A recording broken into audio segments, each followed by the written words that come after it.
Okay. Good morning, good evening, good afternoon, depending on where you are. My name is Dani Beit-Or. This is an open to the public session. So we have usually people who speak in multiple languages. I see a lot of people who speak actually Hebrew, so that's nice. But we're going to hold this session in English because it's open to the public. My name is Dani Beit-Or. I am based in Southern California, and we're going to talk about obviously real estate investing.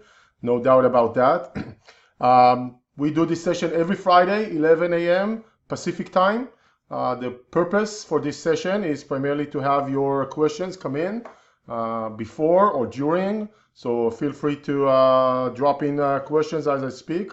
It is recorded. We're recording this session, and it's a Facebook Live session. So if you are watching this on a recording, not live, later on, feel free to add your comments or questions later, and we'll try to address them as well.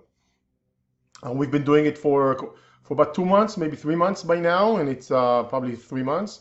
And I discovered that when I go out and actually meet people in person and not just virtually, a lot of people tell me, "Oh, I watched you online, I saw you online, I see your sessions." We had I was speaking in Sunnyvale, California, 2 nights ago, and someone came in the room and say, "I've been watching all your Facebook Lives and listening to your podcast." So that's always great. So thank you for that. The topic for today, and feel free to drop in or post your questions, of course, but the topic for today, something that usually comes up quite a lot when I talk to investors, is should you travel to see your investment? So remember, we are talking about investing remotely. Let's see what's happening with the, okay. We are talking about investing remotely. Most of the investors we work with live in one area and invest in a totally different region, to say the least. When I say region, I mean thousands of miles away from their house, sometimes many thousands of miles away from where they live. And the topic of should I travel out there comes up many times. And I want to give you an answer based on my experience and what I see, what people usually do, and it's actually not a clear-cut yes or no. So I think the basic of this question is, should you travel? I think the answer would be yes. It's probably better. I still travel out there to check on teams and properties and so on. And every time that I go, and I've been traveling to markets for probably 14, maybe more than 14 years now. every so often, I'm actually heading to Nashville, Indianapolis, and Chicago in 2 weeks. One very packed week of traveling. So I think the simple answer is yes. But then if you want to kind of dive into it, I think you should look at it in a few different ways. First of all, I have learned, and I always tell my investors that I work with, when they ask me this question, I tell them, listen, if you can, go. I think it will be better for you. It will build your confidence. It will help you make sure you're doing the right thing. You may end up finding out that you may find out that this is not the right market for you. So even if you go there and decide not to invest there, that's maybe a good decision to do, to have. You're not gonna learn a real estate market in a 1-day travel or 2 or even a week. It's not gonna happen. And sometimes people say, what the point? I'm not gonna know the market. Anyway, in a day or 2. That's right, you're not. But when you go out there, a couple of things happen. One is you get to meet the people you are working with, the agent, the property manager, maybe some other relevant people. Thank you, Yuval, for your question. I will address it in a minute or 2. Thank you. So you'll get to see the people. Second, you'll see possible houses or actual houses that you are considering buying or purchase. So it will definitely kind of give you a little bit more comfort or confidence what you're buying, where you're buying, if it fits your expectations. You should not go out there with a clear expectation. I want to see a neighborhood and measure it as if I would live in that area, right? That is not usually a good way to go about it. Many of the investors we work with have a little bit of a higher end lifestyle and are investing not in a bad areas, at all, but not necessarily in an area they would want to live or houses they would want to live because they may be too small or not fitting their own lifestyle. So don't go in and measure any investment by that. Just measure it based on your expectations or what you want to see over there. So going out there, spending the day, learning, getting to know the market a little bit, getting to know the team is very important. Getting to know the areas, the neighborhoods really, really will help, boost your confidence. Plus, it will always make you a better investor, at least from my experience, still. And so basically, I think it's a good way to go about it and fly out, especially when you are a beginner, okay? When you're a beginner and you bought a property and then you close on it a month later, and then it takes another few weeks to get it ready and another month and a half until it gets rented. So remember, by the time you've made an offer and by the time it's actually getting a renter, there may be 4 months, maybe even 5 or maybe 3 have gone by, right? And if you didn't see the area and the market, now that the house is out there listed for 3 weeks now and there are no renters coming in or it has not been leased just yet, it's just waiting for a lease, and you're getting nervous, if you went out there and you saw the area, you'll be a little bit more relaxed. If you didn't go out there and it's not going well, or maybe taking a little bit longer to list the property, even just 3 weeks or 4 weeks, you're getting nervous. Not only that you're getting nervous, your friends are starting to bicker into you and say, oh, we told you, you told you it's not going to happen, and you're starting to doubt yourself, right? So just to offset those confidence level, it's very good to go and and visit. You know what? If not on every property, maybe on the first one, okay? Maybe on the first one, okay? I think every property that you buy, but maybe on the first one. Now, let me tell you what really happens. This is usually my answer when I get to ask this question, but I want to tell you what I usually see in real life. See, in real life, in my world of real estate, which is the SimplyDoIt network, right? Which we operate in multiple markets, multiple teams, many investors. 85% of our investors do not fly out there. They are buying completely sight unseen. Now, the reason they're, although they hear my answer, but you should go out there, they're buying sight unseen. We know that if 85% of our clientele is buying sight unseen, we need to compensate in our world to try and mitigate that fact. So we ask, or we demand, or I demand more from the teams that we work with to step up their game on so many levels: reporting, communication, information, to offset that lack of traveling, which actually means lack of confidence, or not as much confidence level as if you buy there, you see the house with your own eyes. And that's how we try to make up for that aspect that we know most investors do not fly out, because a lot of my investors I work with, they're very busy between jobs and and lifestyle and family, and they tell me, if this would wait until I have to go out there, it's never going to happen. And I fully understand that, and we try to address that or cater to that and incorporate that. Now, every once in a while I see investors that are starting the process of investing with us, and months go by before they make their first offer. If you are someone who's very concerned, very held back, you're probably the one person who must go out there. Because if you're seeing that you're not even making offers, I'm not talking about if you made multiple offers and nothing's stuck so far, that's fine. But if you're kind of sitting on the sideline, debating, thinking, not thinking, and not pulling the trigger or even submitting an offer, something is holding you back. Most likely it's fear. One very important way to overcome that fear is to go out there, okay?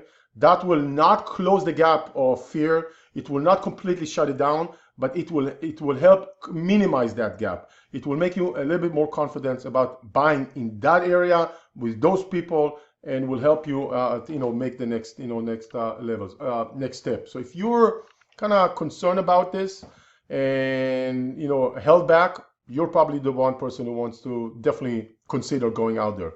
Now, what I also see is, I told you 85% of our investors, they buy sight unseen. So that means 15 do go out there. And here's what I usually see for those who do fly. About half of those people, they fly out there before. So they go out to the market, they meet with the team, they spend a day before they're even submitting an offer on a house they want to build. They want more of a kind of build that confidence. Boker Tov Shai, good to see you. And build that confidence and then execute and make an offer, right? So they may not end up seeing the house they're buying, right? Or maybe they will, maybe they won't, but at least they kind of say, okay, we know the area a little bit better, we feel a little bit comfortable, okay, we can make offers on, now we can continue working, making sight unseen offers, or maybe we'll go there still, okay? That's about half of them. The other half, what they do is those have a little bit more flexible timeline. They make offer first. Once it gets accepted, they're trying to schedule their trip to go out there within few days, right, to meet the inspector when the house is going through inspection. So those are the people who know they'll pay a little bit more for the ticket, for the airfare, and they have the time flexibility to make a decision within a matter of day or 2 or 3.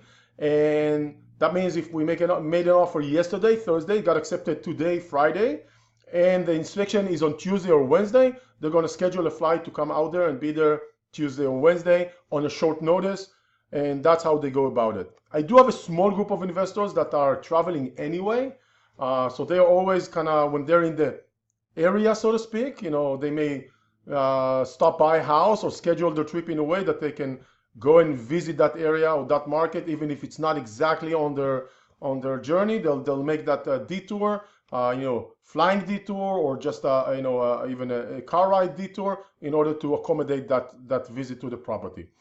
So if I want to recap this, I think the way you should tackle this question, because it seems very obvious that you should, but the way you should tackle this is this: if you are lacking the confidence significantly and you're held back from execution, from making offers, you probably need to go out there.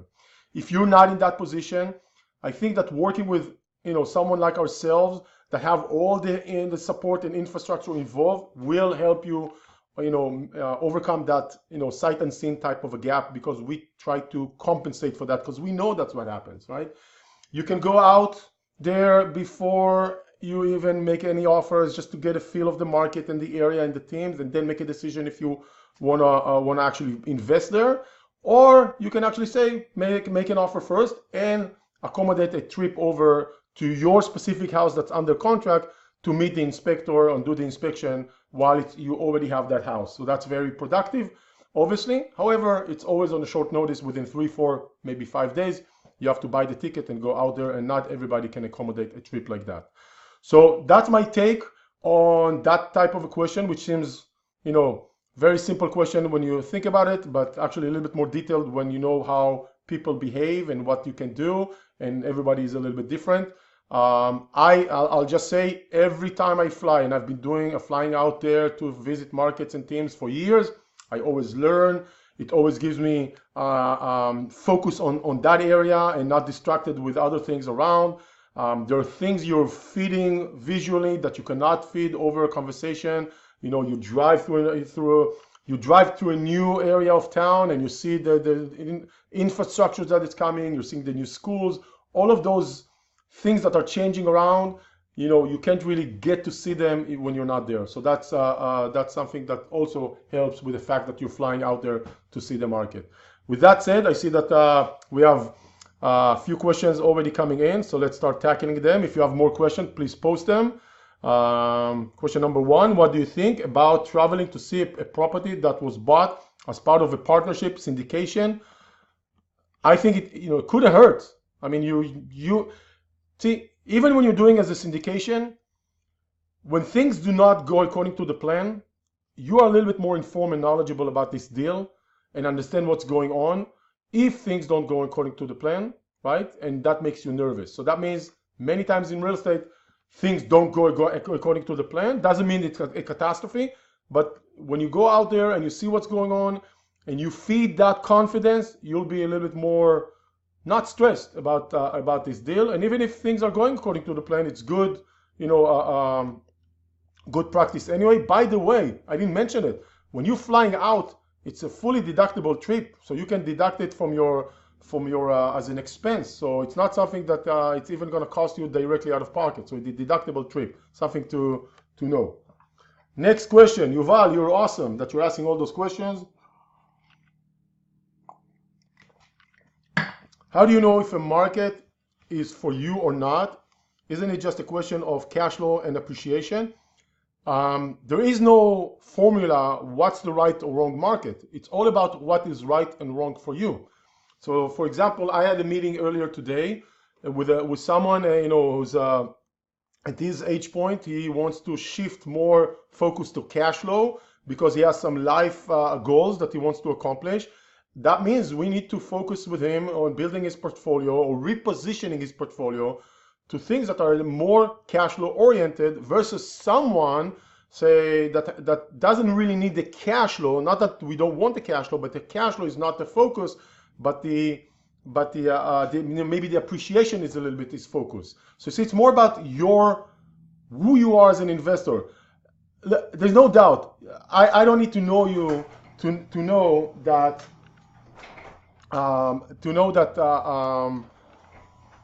we all want to buy a nice house in a good area with a strong cash flow, right? With a strong cash flow, below market value that will appreciate tremendously, right? That's a given. No, there's no doubt about that. But that's very not always achievable, right? So you need to know where you are. Excuse me 1 second. Sorry about that. You need to know where you are, what you're looking for. Sorry, I have some distraction here. Need to know what you're standing, what you're looking for. You're more cash flow oriented. Are you something else oriented? All of those things in order to pick and choose the right market for you, or the area, the sub-segment of the market that fits what you're looking for. So that's very, very important. There's no clear-cut answer. It is something of compromises and decisions and budget, and with the mortgage or without the mortgage. All of those things combined will help you dictate which area or metro or sub-segment of a metro is better for you. Okay, hopefully that answers. I know it's a little bit vague, but hopefully that will give you a little bit of kind of direction. Okay, so you're asking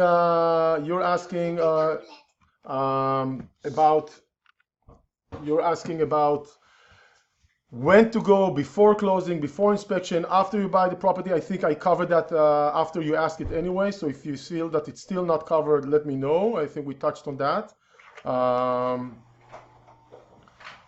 Let's see, what's the next one? Good questions.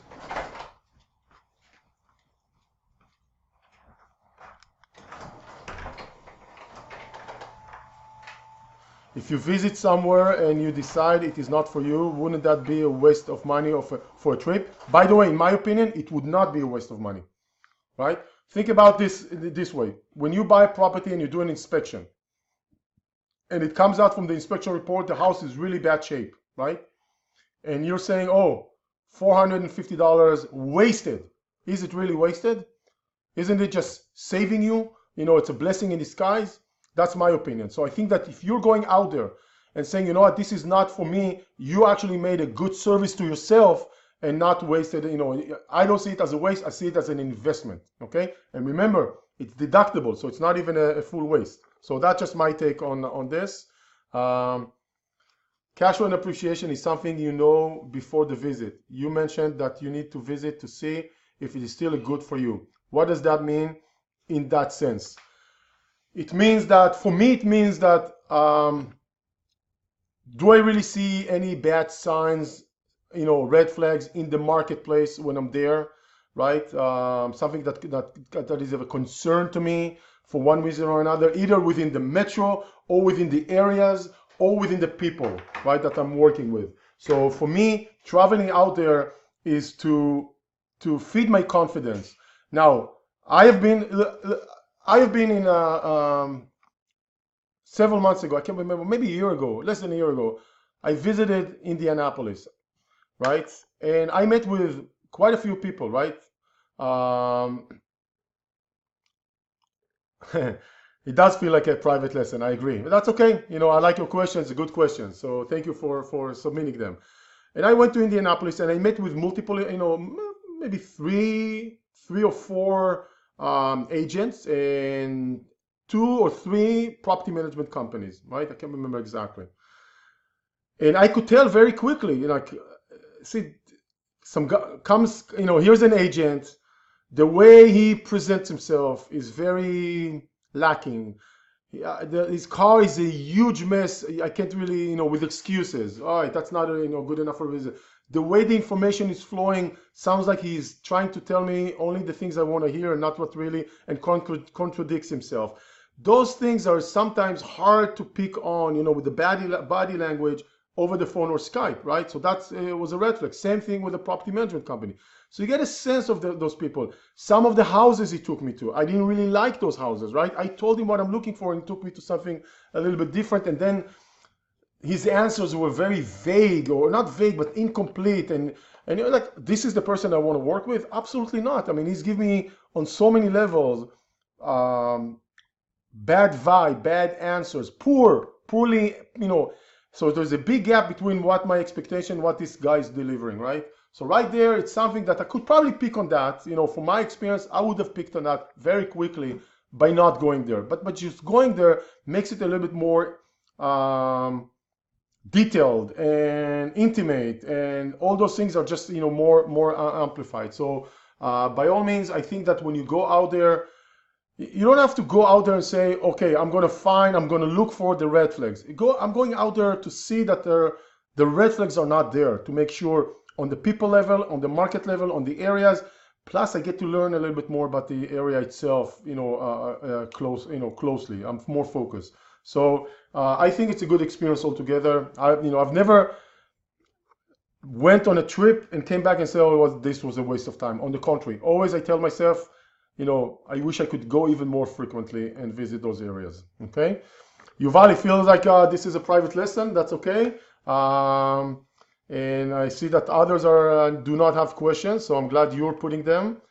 Let's just wait another minute or so, and see if there are more questions. In the meantime, I'm